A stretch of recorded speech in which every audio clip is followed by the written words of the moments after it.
John shoots, and he hits for Boston. What a rivalry. This is the 5th time in 7 years that these two have faced in the NBA Final. There's Tom Hawkins. Curry knocking it away. Steph Curry to beat the buzzer. Good! Another three! Staying in the game, Curry from deep. Thompson is open in the corner. It's back to Steph. The three-point shot in basketball is a deadly weapon that modern NBA stars have added to their arsenal in the recent years. This 23-foot jumper wasn't rewarded in its entirety until the introduction of the three-point line in 1979. Prior to this, shots beyond the 23-foot range were granted as two-pointers, and quite frankly were rarely attempted. However, players such as Pete Maravich have been taking these long-range jump shots far before the three-point line came to existence. This new rule changed the way people play the game. Do you respect your man's jumper beyond the arc, or do you sag off and protect the lane? It also meant that teams down 3 points with few seconds left could get a shot off that can put the game into overtime. Had the three-point line not been invented, we wouldn't have had the luxury to witness shots like this. Bang! Bang! Oh, what a shot from Curry!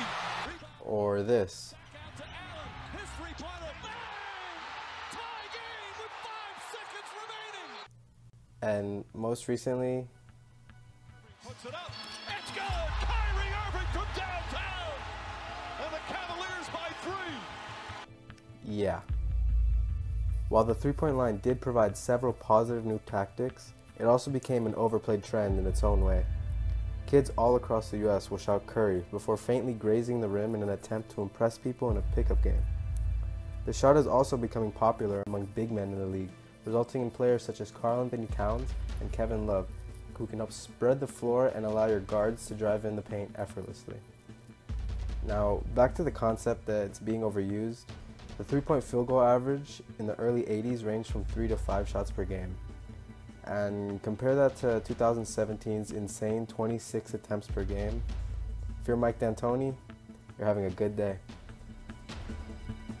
The three-point shot also allows subpar athletes such as James Jones to shine in events like the three-point contest.